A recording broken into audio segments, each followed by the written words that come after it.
Hi guys, welcome to demo 9. Today we're going to be using the draw function.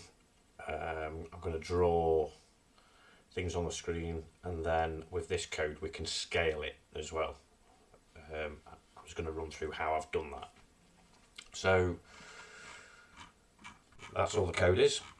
And actually draw Agon on the screen. So this is the A, and then this is drawing the G, this is drawing the O, and this is drawing the N. Now how I've done this, it's a little different maybe to others you may have seen. Where to start? So we first assign, there's the normal stuff, set the screen and clear the screen, and we assign the screen width and height to variables. I have a scale, start off at 1, and then a scaling factor of 0.4 seems to work for this, but I've put that in so you can actually change it. And then these are just the start off coordinates for the bottom left corner of my A. So obviously we're in graphics mode, not text mode, so all coordinates from the bottom left. So I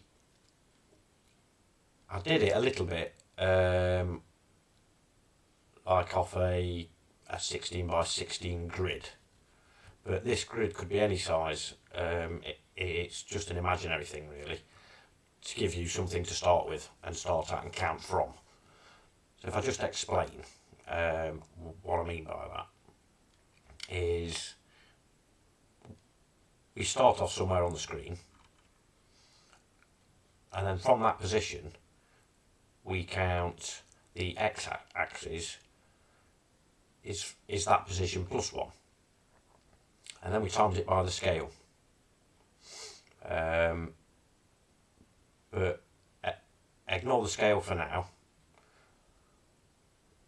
we'll add that on at the end. So just to draw the basic shape of whatever you want to draw, you would draw it out on, let me show you this. You draw it out on graph paper, and as simple as start a list of numbers, and all you want to do is count across on the x-axis and then up or down on the y. So you basically go +1 on the x-axis and +2 on the y-axis as a starting point. So you'd actually move there and not draw, obviously. So move to that position, and then you draw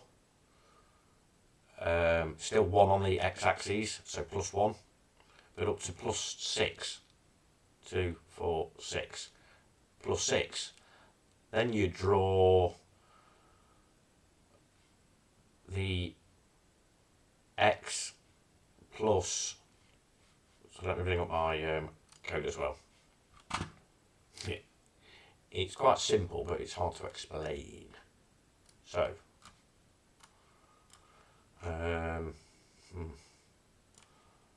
right, yeah, if I do that, so we've got a starting position AX there and AY. I've done A because that's for my first drawing, is the letter A. So if you're only doing one drawing, it just applies to this one section of code. Obviously proc draw A. You don't even need any of this. That's just for the other letters. So AX, AX and AY. That's the start coordinates. Screen width divided by 2 to find the centre, minus 2 pixels, 216 by 16, because it's Agon, 4 letters. That's just 2 of my drawings across. Same with the height, I just -8 to take it halfway. So it starts off in the centre. And then all I do on my draw, as you'll see, if we just concentrate on this A bit, so I moved to AX, which is up there, the starting position of X, plus 1. Plus 1. And my AY of that move is AY, which is my starting position, plus 2. And then you start your draw. So draw AX plus 1. So draw up to, that's plus 1 on the X and plus 6 on the Y. And then we're plus 3 on the X and 6 on the Y. 3 on the X and 6 on the Y. And then we're 3 and 8 and blah de blah. And if you follow that round, they're just all the coordinates of the next draw or move. You could then move to a different position and carry on. And you know, if you were drawing a car, for instance, a Ferrari, you could then draw it in here, and every move, just put your moves in here as well. But always work every coordinate out off this bottom left corner, which is then in turn from your starting position or from wherever you want to put that position. So you could move that up to over to the left hand side, in the middle, or down the bottom, and all this would be drawn from wherever that is, that position. That is that 0, 0 of my imaginary grid. Like I say, if you were doing a car and you wanted a bigger one, just do all your measurements for that car from this coordinates. Unfortunately, you may have to redraw it. I had to when I first started playing with this. And then that'll get you a car in any position you want. Or, sorry, back to the A and the Agon. So that's how I draw the Agon, and that's how it starts. And then all I do is I have the coordinates for the other letters, i.e. the G. That equals AX plus 16, because I'm coming across 16. And then forget the scale for now. So this is just going to position it 16 pixels. The GX is going to start 16 pixels after the AX. And the GY is going to be the same as the AY, because we're going to go across the screen, obviously, and keep this level. And then I follow that through with then the O is off the G, 16 pixels. Obviously stays the same. Actually, what I should really do here is then that's the same as GY, and that's the same as OY. But yeah, this is all then, every other letter is just drawn in relevance to the A. So wherever you start that A, 16 pixels across is going to be the G and then the O. And obviously because I've left a gap, because I'm doing words, I've left a gap like a font on the last row. That gives me my spacing automatically. I haven't got to worry about having a spacing or trying to join it up or whatever. It just works. That's how I draw it. And it's quite simple. If you follow this through, I've just done them in different procs to call different processors down here. Then to scale it, that's just as simple. So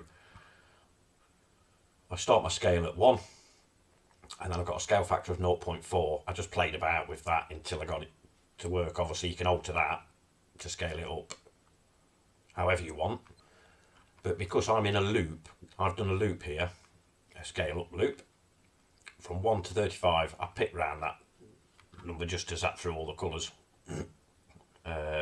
and it gets it up to a nice proportion of the screen. But if you just wanted to draw a car, you wouldn't have a loop here, obviously. You just draw it. And then you could just scale it up by this fixed number.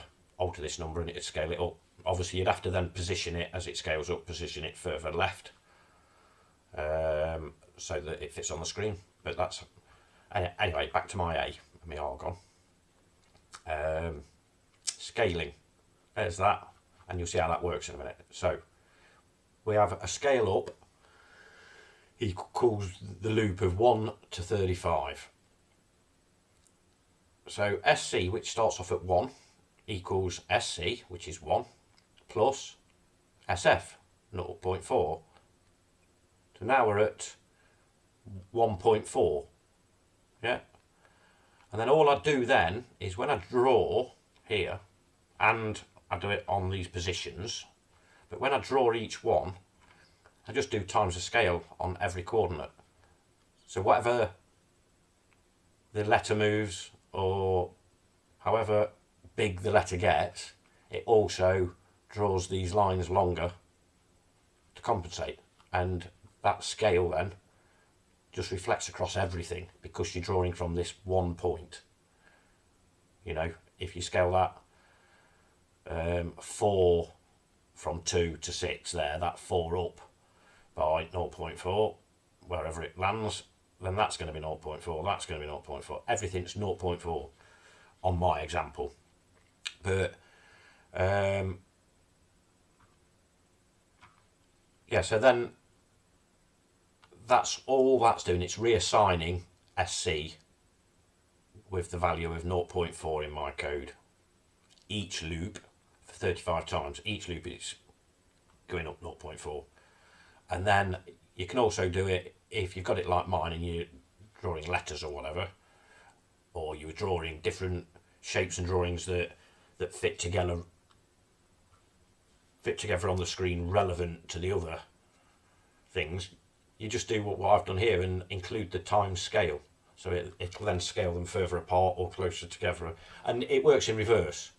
So if you then minus I had it on keys before, and you could go left and the left cursor key, the right cursor key, and it scaled it up and down. But let me show you it working, just so you know what it looks like. I'm sure you've probably seen it already, but I've got it loaded in here. We just run that, and obviously that's 35 times. And all I did was then add in a colour here. I changed the graphical colour each loop as well, so it just loops the colours. I put a bit of a delay on it, try and ease the epilepsy again, so that of 5 there. But if you just press any key, it will obviously speed it up as well. Not that you need it speeding up. Yeah, I hope that helps. Any questions, just leave them in the comments and I'll hopefully be able to answer them. Cheers.